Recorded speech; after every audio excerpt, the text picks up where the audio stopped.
Bismillahirrahmanirrahim. Assalamualaikum warahmatullahi wabarakatuh.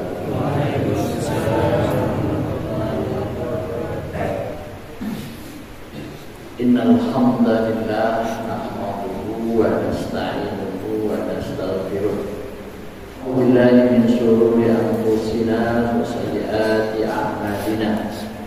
Man yahdihillahu fala mudilla wa man yudlil fala hadiya lahu.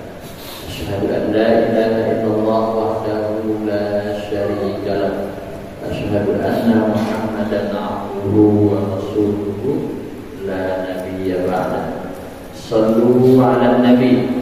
Allahumma shalli wa sallim wa barik 'ala sayyidina Muhammad wa 'ala alihi wa sahbihi ajma'in.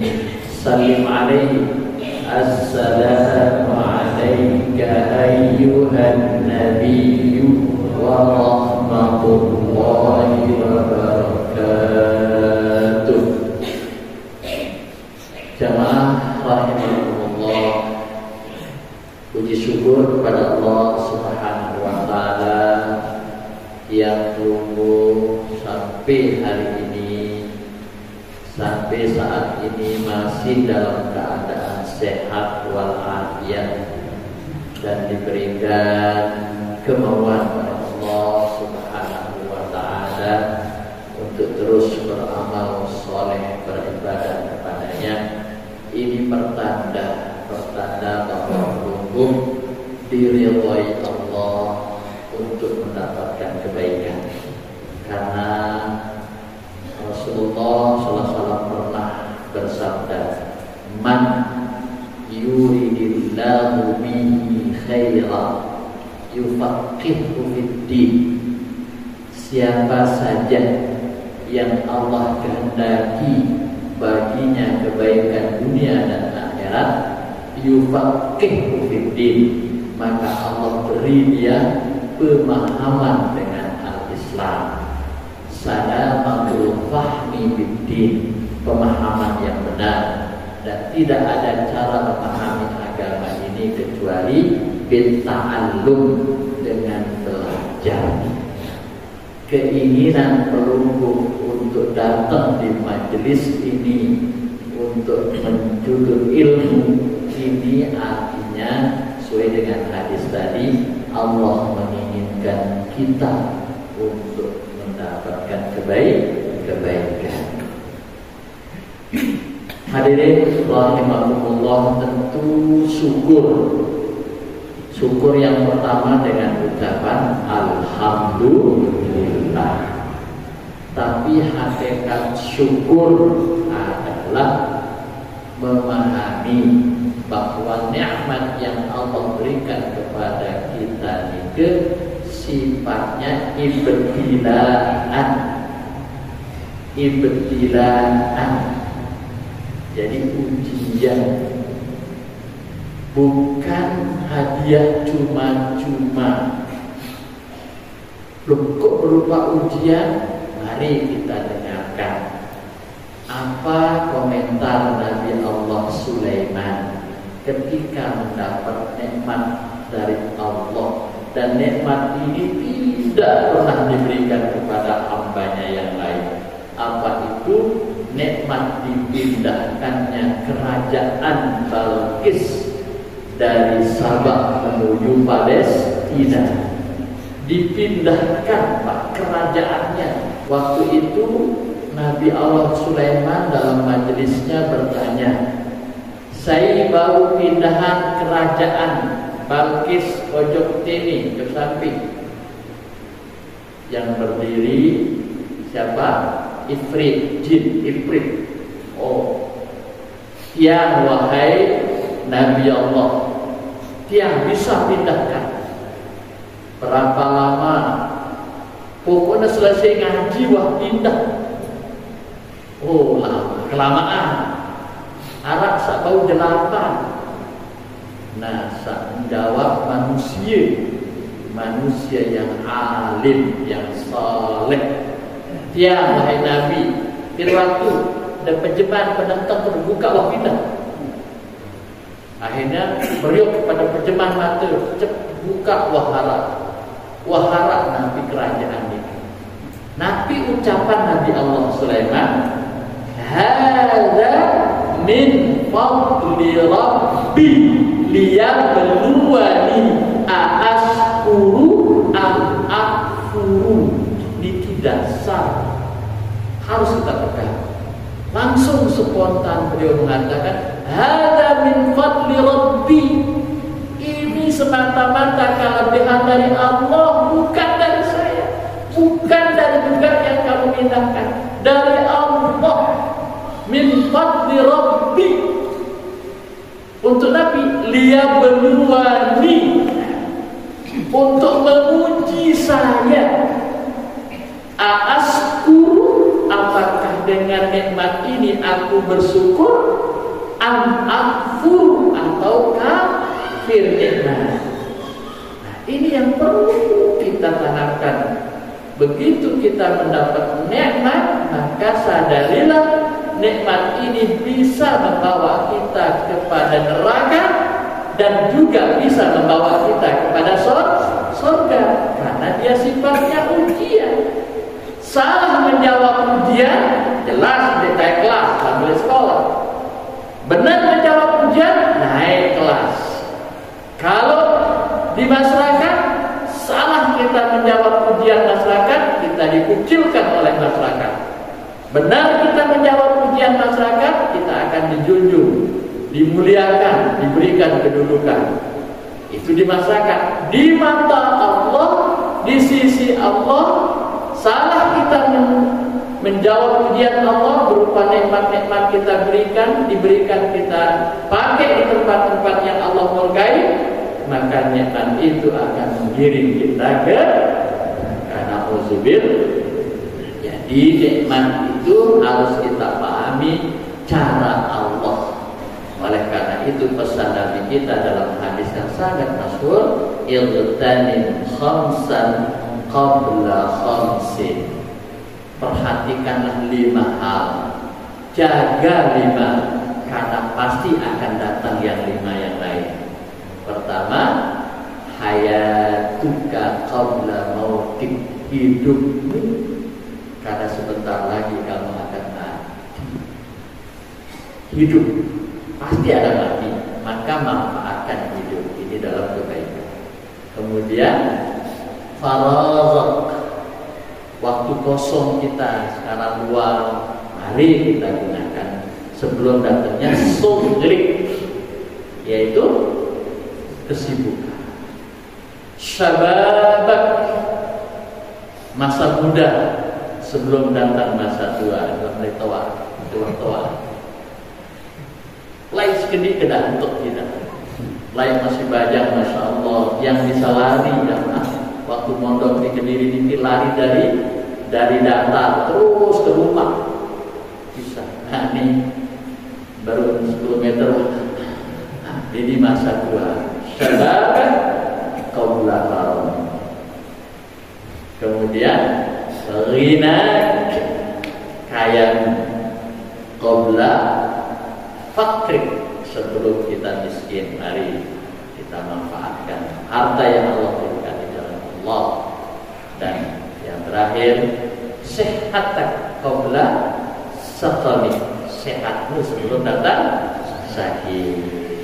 Nah, itu sudah pesan Allah lewat baginda Rasulullah SAW. Insyaallah.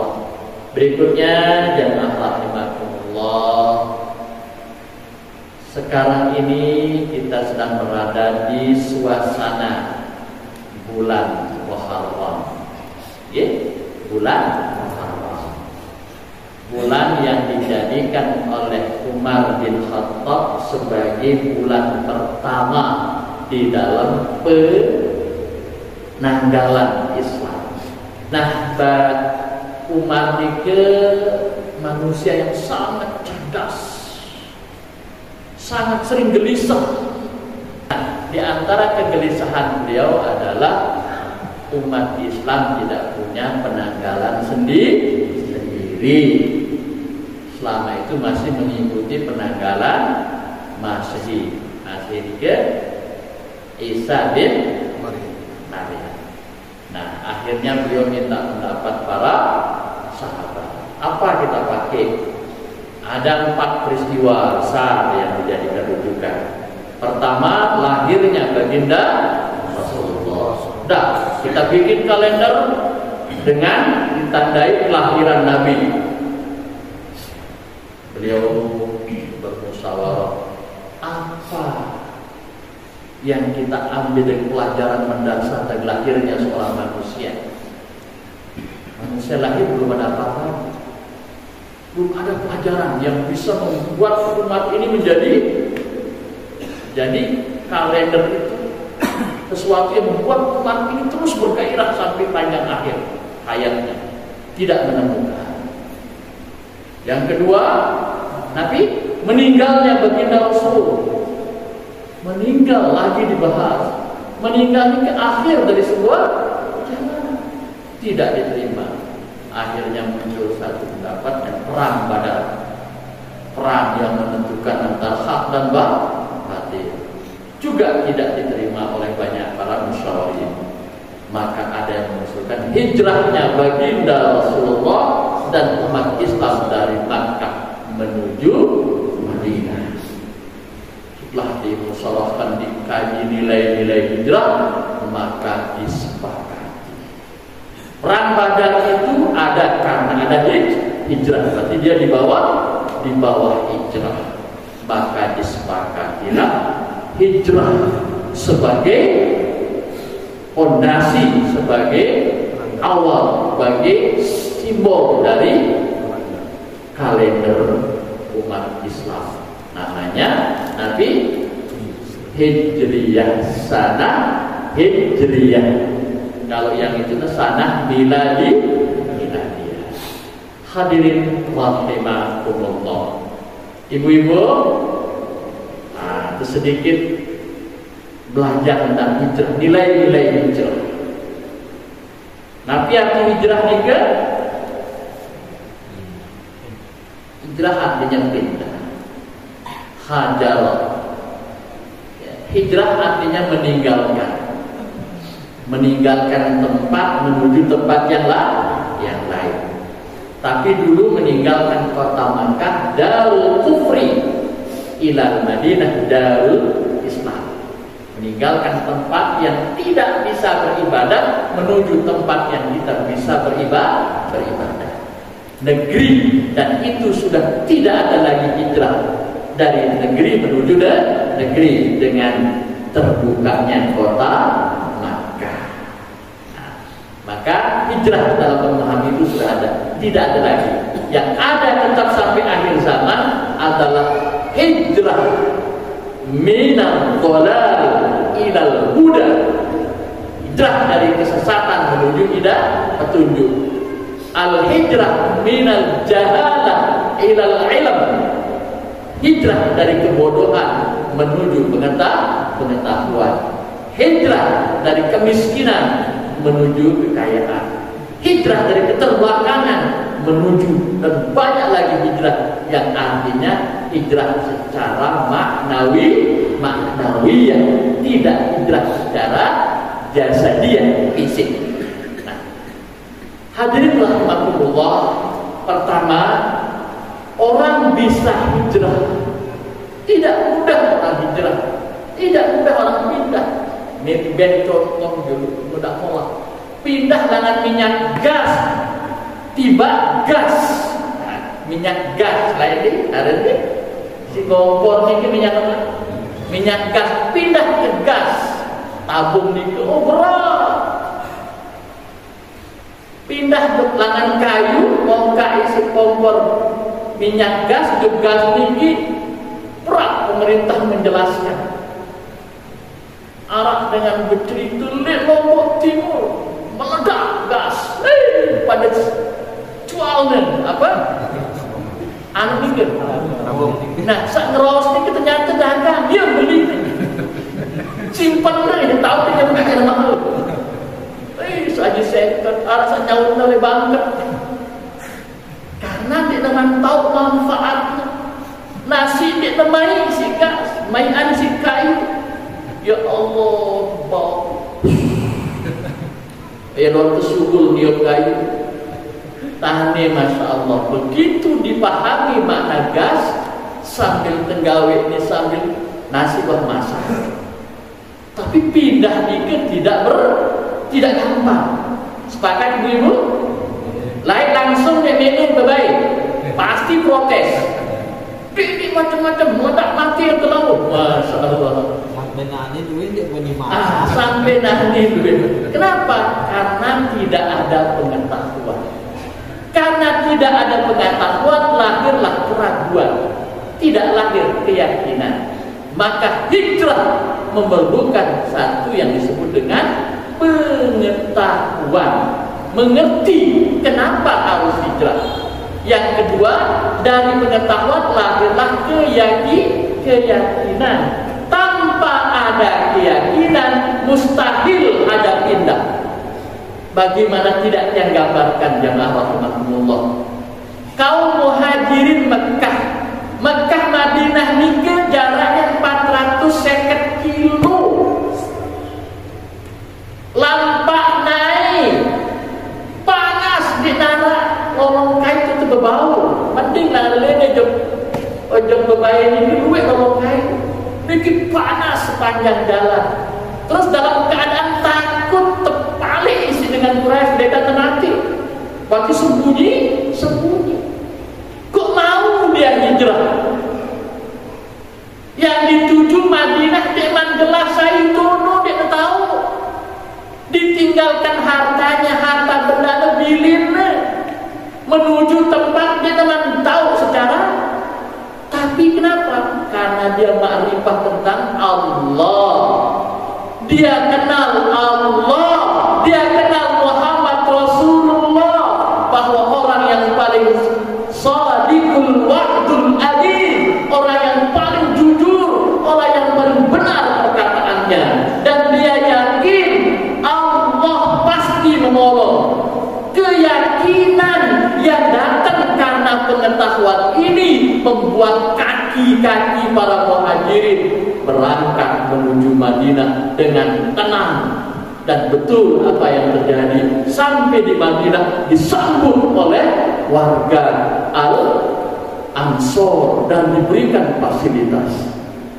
Ini hadirin rahimakumullah. Jadi satu sikap yang harus kita pelajari, yang harus kita ambil pelajaran tentang hijrah, Nabi ma'rifatullah, mengenal Allah dengan segala sifat-sifatnya, dan kita mengenal Allah dengan segala nama-namanya yang mulia, yang akan melahirkan keyakinan bertumbuh bahwa bila kita benar, bila kita jujur dalam berusaha, pasti Allah akan berkahi. Bila kita jujur dalam berkata, pasti Allah.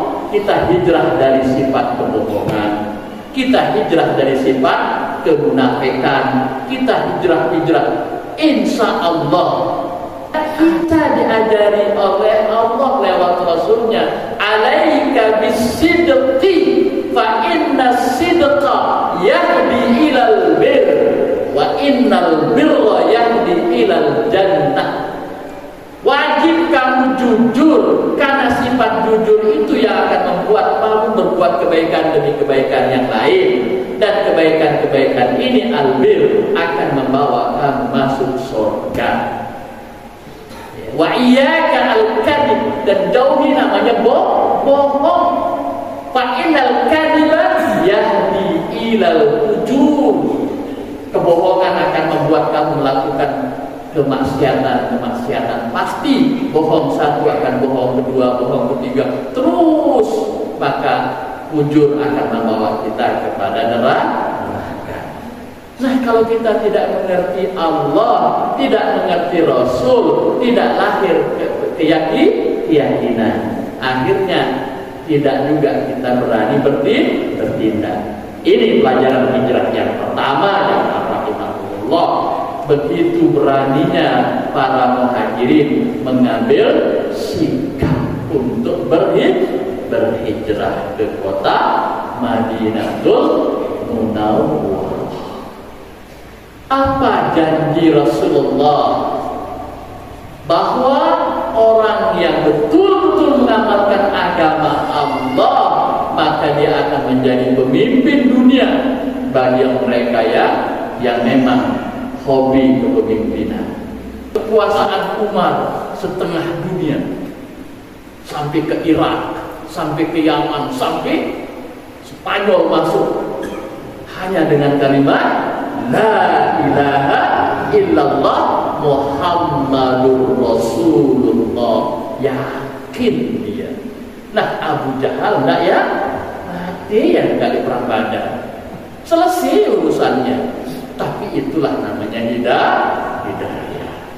Nah, keyakinan inilah yang membuat umat Islam berani mengambil tindakan. Kenapa? Karena dia tahu baginda Rasul tidak pernah bohong. Bahkan dia pernah diberi gelar, nanti gelarnya Al-Amin. Sedekman dari Nabi, wah berdua gelar Al-Amin, manusia yang paling jujur. Yang kedua sifat ya dari karakter para muhajirin, orang yang hijrah juga disebutkan oleh sisi sejarah, yaitu Nabi suratul istijabah lida'wati Rasulillah sallallahu alaihi wasallam. Dia bersifat segera gupuh menjawab panggilan Allah, panggilan Rasulullah. Ndik narak tunda-tunda. Wasari'u ila maghfiratin mir rabbikum wa jannatin arduha as-samawati wal ard uiddat lil muttaqin. Allah segera dalam melakukan kebaikan, sifatnya gupuh. Dan itulah para sahabat. Adakah jiwa kita sekarang hijrah dari lalai? Hayya 'alas shalah. Memang duduk dan sedih. Berarti belum berjiwa hijrah. Mari kita berhijrah dan tapi dari menjawab panggilan Allah dengan segera. Tinggalkan, itu namanya hakul mendahulukan hak Allah atas hak seorang hamba. Yang memiliki Nabi hamba Allah Rabbuna. Niki tafsir namanya tafsir Sa'di menjelaskan kenapa iyyaka nasta'in setelah iyyaka na'budu. Kenapa iyyaka na'budu di depan baru iyyaka nasta'in di belakang. Kata beliau, ini saya bacakan teksnya, kata beliau dalam tafsir iyyaka na'budu wa iyyaka nasta'in.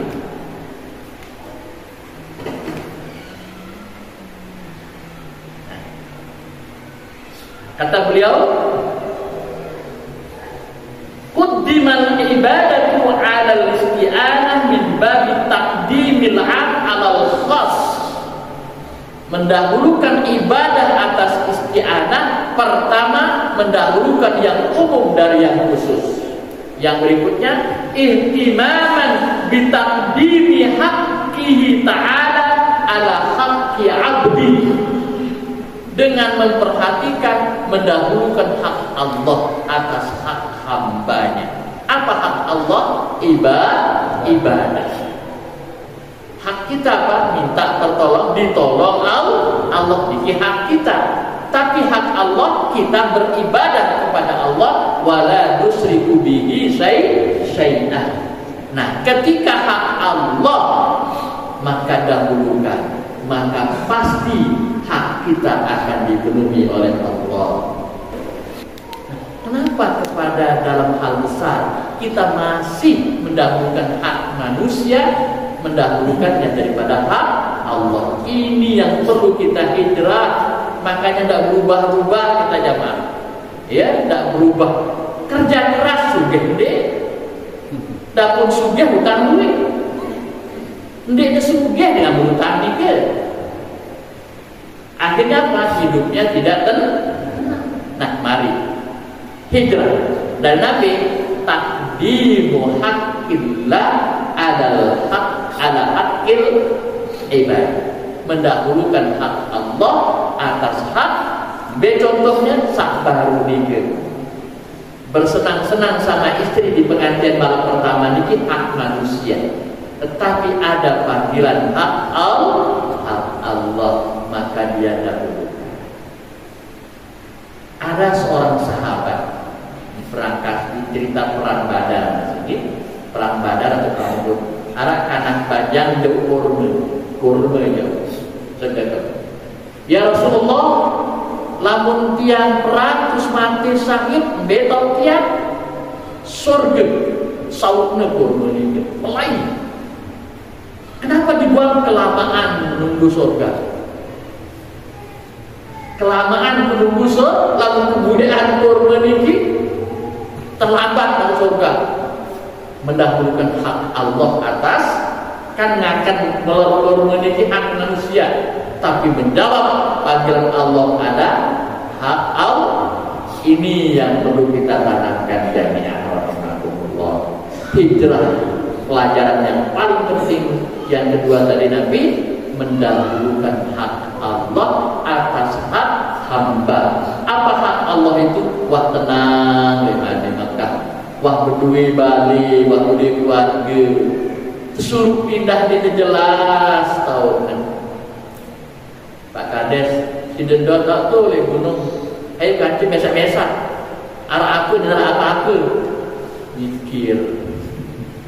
Tapi kalau itu perintah Allah, dek narak balik pemikiran manusia jamaah. Nabi Allah Ibrahim alaihissalam petang tapi baru 10 tahun dia berdoa di kebenana di tempat berduyana, baru 10 tahun Nabi tetap berdoa sampai diabadikan doanya, Rabbana habli minas salihin.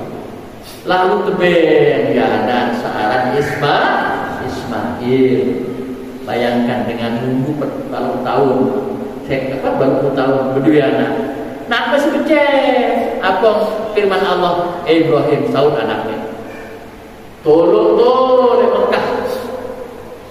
Kanjeng seni nakme jauh betul. Mekah nun dek narak pohon, dek narak lolong kayu, dek narak balik, dek narak air. Ya untuk lepas anaknya tu. Lalu jemaah, tapi karena ini perintah Allah dan dia yakin Allah yang memerintahkan, pasti Allah yang akan melindungi anaknya. Hilanglah pikiran-pikiran manusia. Yakin, maka dia bawa anaknya ke lembah yang namanya Makkah. Inni askantu min dzurriyyati biwadin ghairi zar'in inda baitikal muharram liyuqimus sholata di mana Allah mengabadikan kata-kata Ibrahim. Wahai Allah, aku taruh sebagian keluargaku di lembah yang kering, tidak ada pohon. Anaknya Ismail dan istrinya Hajar yakin, keyakinan.